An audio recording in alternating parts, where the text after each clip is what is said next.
Kathy's here and a really awesome photo assignment.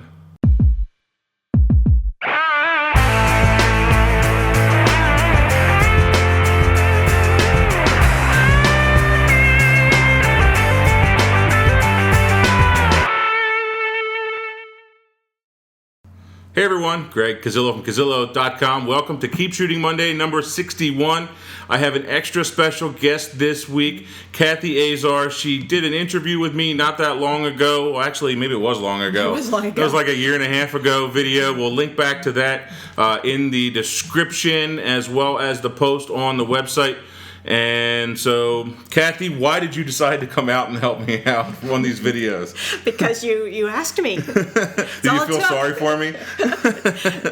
So I invited Kathy. I wanted to get, number one, a woman's perspective on a lot of these photography topics and just some different feeling and some different stuff. So she has definitely, I don't want to say invigorated me, but definitely made me kind of think outside of the box with this show. And so I really hope that a lot of the changes that we're going to try and do in the next, 3 months, 6 months will be good. So please give us tons of feedback on what you like, what you don't like about the show. Is it too long? Is it too short? Do you want to talk about certain subjects? Please, as many questions and as things that are going on as possible. So let's get into a little bit of news, which is something we always do here on Keep Shooting Monday. The number one thing in equipment is the new Nikon 1 V3 mirrorless camera from Nikon, and it has this 20 frames per second continuous shooting. A lot of good specs. Small sensor size. Kathy brought that up to me earlier, that the sensor is tiny. It's only a CX sensor, which is something like half or a third of DX.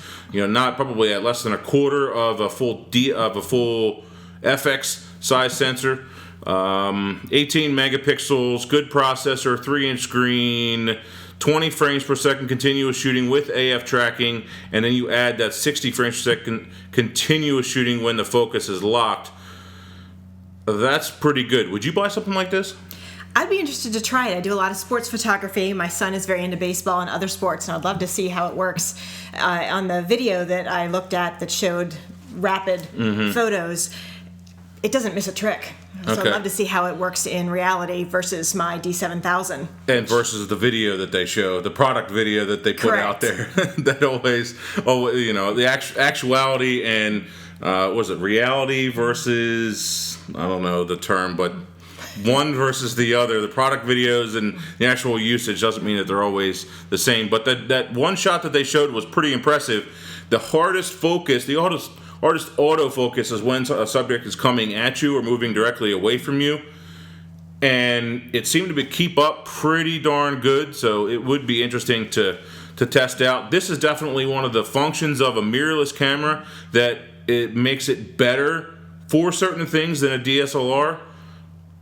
But the fact that it has such a small sensor, that definitely bothers me. I'm a big sensor guy. Better light, better reproduction, better color in my mind. But it would definitely be interesting to try and play with. It also has the virtual horizon function, which is kind of neat if you're shooting something coming towards you, making sure the horizon's straight, and the built-in Wi-Fi is neat. Yeah, the virtual horizon is something that I could not live without on my cameras, on my pro cameras. We don't think mine has it. Yeah, D7000, we don't think that it has it. Another thing that came up this week, and I have a question that surrounded that too. Calumet just closed down all of their stores. So this brings on the question of the week, which is a new segment that I thought I would start, is when was the last time that you were in a camera store, or when was the last time you bought a camera from a camera store? Personally, I like to go to a camera store, touch it and feel it and play with it before I ever buy it. I always recommend that if you're going to go and buy a new camera, you actually do the same. What are your thoughts on that, Kathy? Would you do the same? Do you like to touch them and play with them? And I've always bought my equipment from a local camera shop, and they've been fantastic to me. And every time I've had an issue, then I have a real person that I can go talk to and ask questions of, and they've been super supportive, where if I just have to send it back to an online place, it's less personal. Yep. Yeah, I agree. I'm not a big fan of that. I'm going to still send my equipment back directly since I'm an NPS member, but for a consumer, I think it's super important to be able to touch a camera, play with its functions, play with its buttons. Would you ever buy a car without without doing, but not very many people. Most people, if they're going to go buy a car, drive it. They're going to test drive it because they're going to be in this car for a lot of time. Well, it's the same with the camera. You should really play with it. And what in this day and age with so few camera stores, just go and rent one. Spend $100, $150, rent that camera for the weekend or something like that, or for a photo shoot. See if you like it.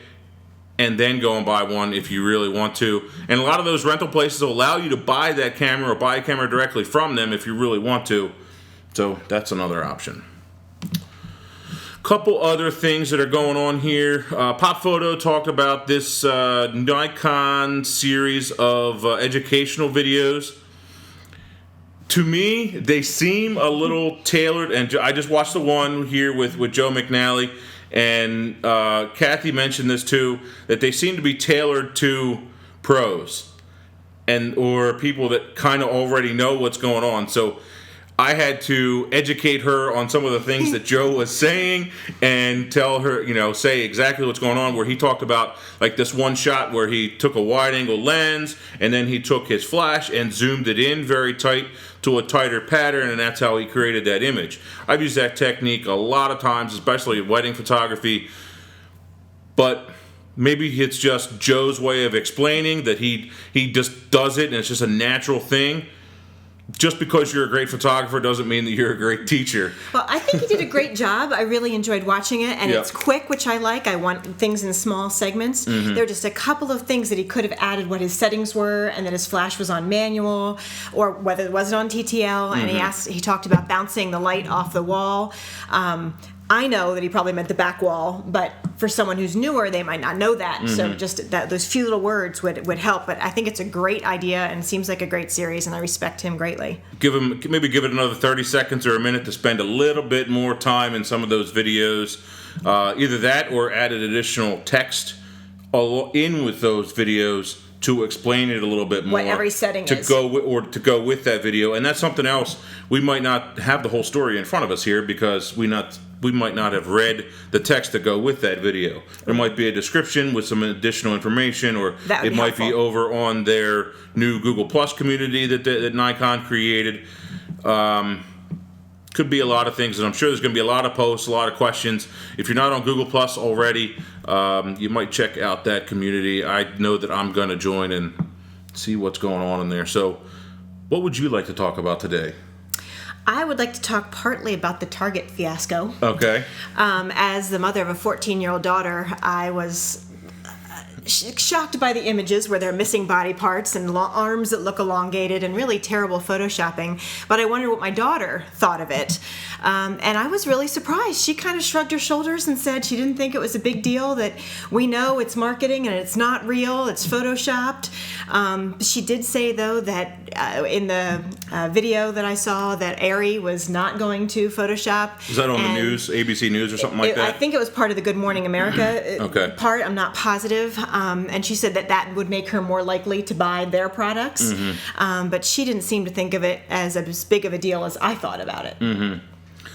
I just feel like all this kind of stuff is just so overblown that people just overreact on this kind of stuff.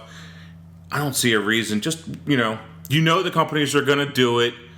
So what? It's going to happen. You know it's going to happen. And it all comes down, in my mind, to one thing: educating your own kids. Talking to your own kids. Instead of people going through this and talking about this with their own kids, why aren't they, just educate your own kid and say, hey, this is going to happen, But I do think if we talk about it more, companies will learn that we don't want to see those images. We don't want to see teenagers looking anorexic. But apparently we do, because it makes for higher sales. Apparently we want to see it. I'm so torn on that, because the women I know don't want to see it. Okay. So who is it marketed for? Yeah. I don't know. It has to work. It has to work because it sells products. Otherwise, people wouldn't do it. We wouldn't be doing it for the last 20 years if Photoshop has been around. But have we gone too far? And I think we have. Yeah.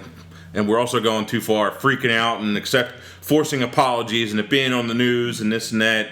It's just overboard in my mind. I liked the end, though, of the Good Morning America part where what's his name, Josh, was, it's just not good. It's not good. So I kind of feel the same way.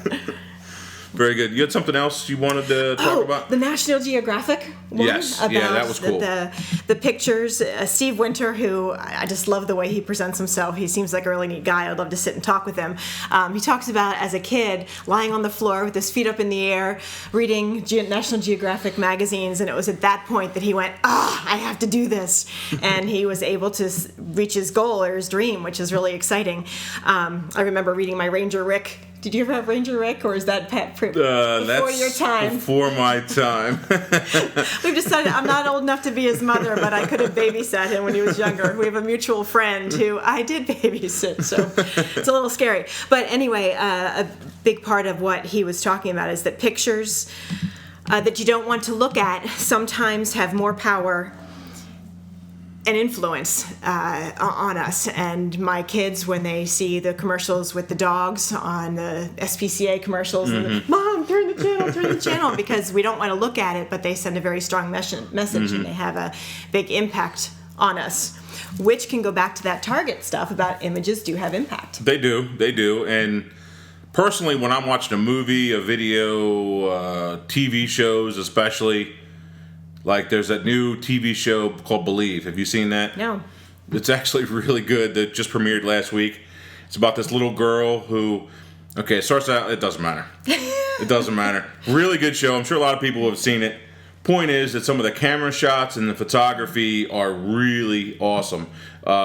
There's another show that the name of it just slipped my mind. Just some of the photography on television has really gotten good, and the storytelling. They're not only telling a story with the storyline and the people that are talking, they're telling a story with the images, the camera angle, the lighting, just as what we're going to do with a still photograph. So sit down and try and learn while you're staring at that blank screen that's not going to talk back to you. You've made me do that. When I look through magazines now, I'm looking for where the lighting has come from. Where are the shadows? How did they light it? You can learn a lot. You can learn a lot from that.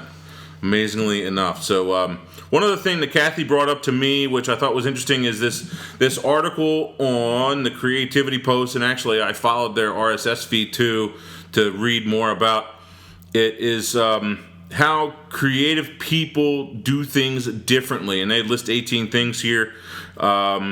Just to give you a quick synopsis, daydream, observe everything.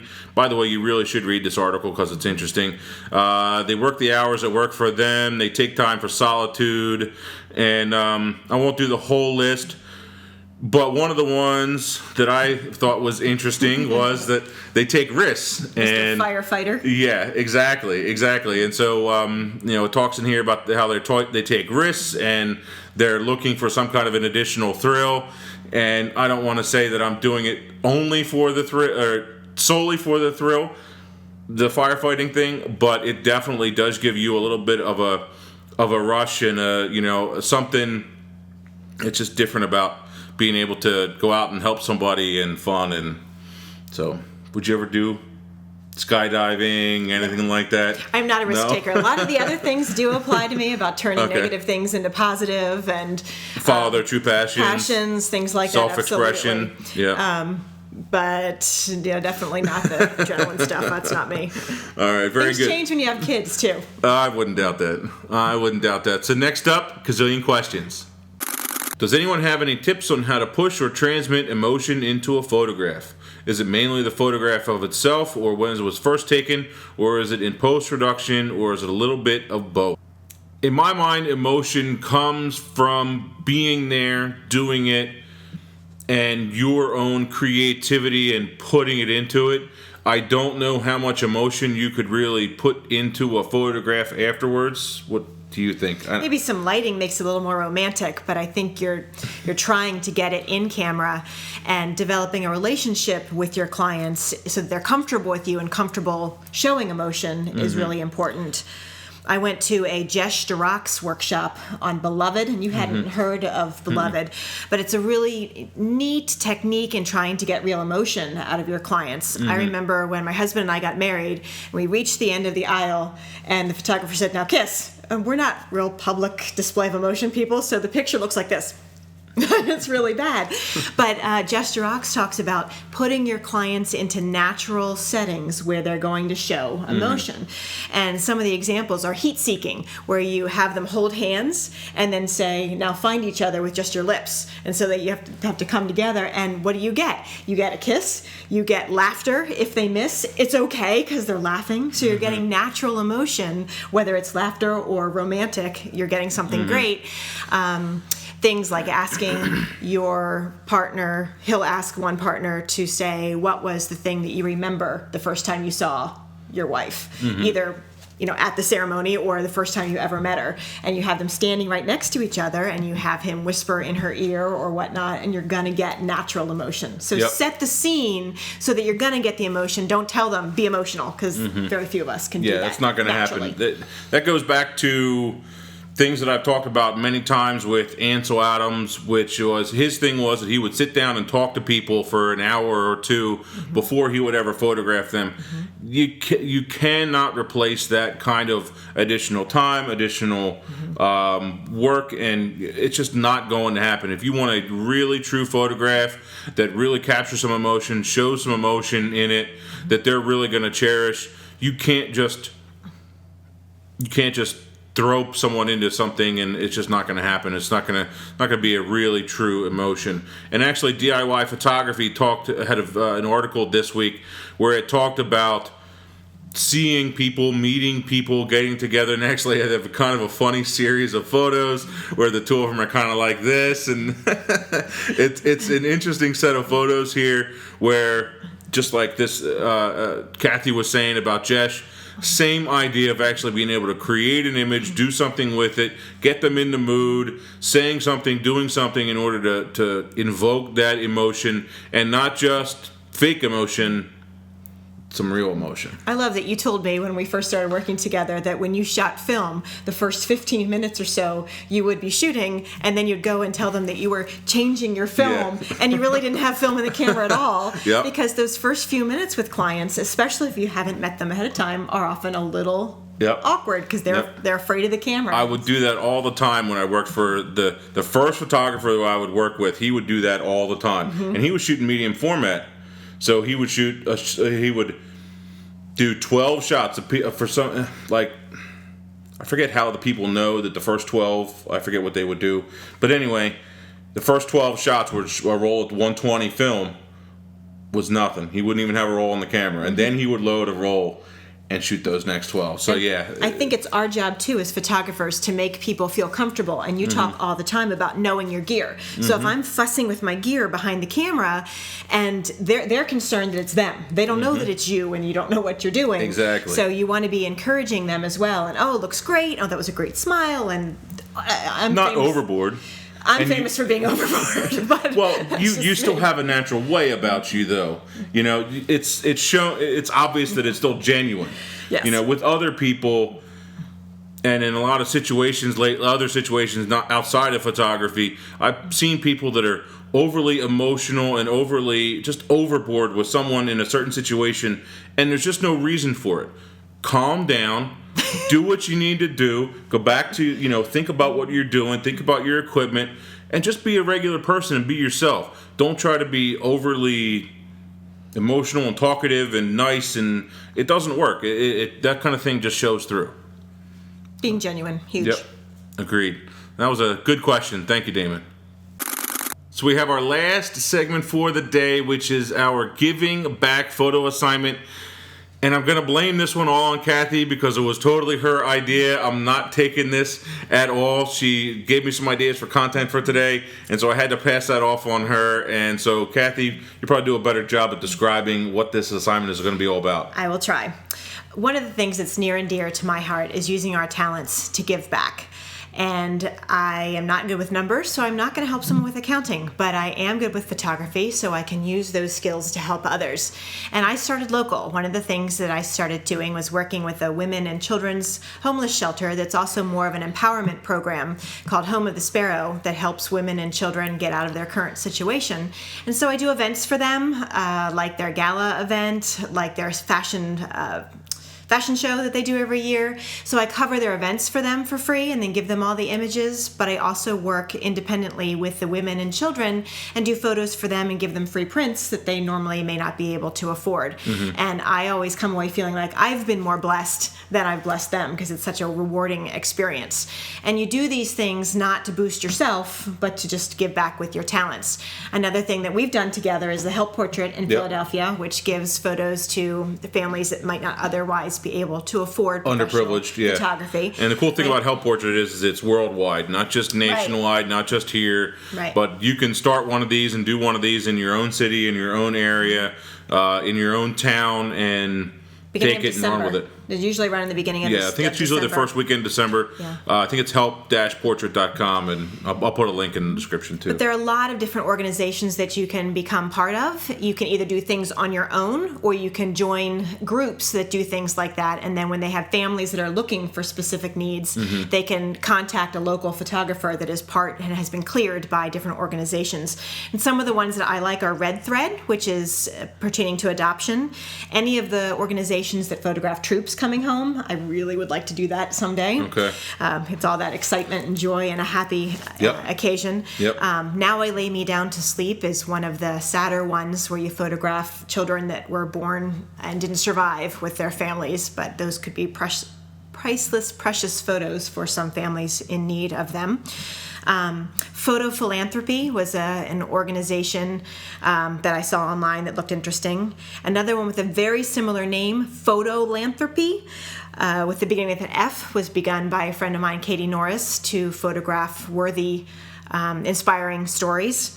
Grace and Heart and Tiny Sparrow, again, dealing with chronic illness. So there are local animal shelters always need photographers, so there is no end to the number of things you can do to give back. So find something and find one of these, any of these, a couple of these. Either it can be one photo or up to 3 photos if you want to do a little bit of a photo story with this. But the goal of this is not only for you to give back, but also for to show something really good, show that emotion, and do something with it. Now, one other thing you mentioned earlier, Kathy, is that be careful with what you're doing. Some of these photos are very sensitive. I would never share the photos of the women and children from the homeless shelter. That's just not right. So use your head and be careful, and also make sure that you get photo releases for the photos that you're doing so you can share them. So hopefully this will inspire you to do this not only now, but multiple times a year, all the time. Continue it throughout your photography career, whether you're a pro or not. If you can create some awesome images and you want to get back, I think it'll be a fun thing. As far as the assignment is concerned, once again, show some emotion, 1 to 3 images. It doesn't have to be a posed photo. It can be journalistic and be pretty much whatever you want, as long as you're giving back in this image. That would be great. Photos are due by April 18th at 5 p.m. Eastern. They must be posted over to the forum on Cazillo.com. And I think that is it. Any final thoughts for today's show? I think we're good. How do you think we did for our first one together? I hope we did okay. Let us know how we did and give us any feedback. We would definitely appreciate it. I think that is it. So thanks, everyone. Greg Cazillo, Cazillo.com. Keep shooting. See ya.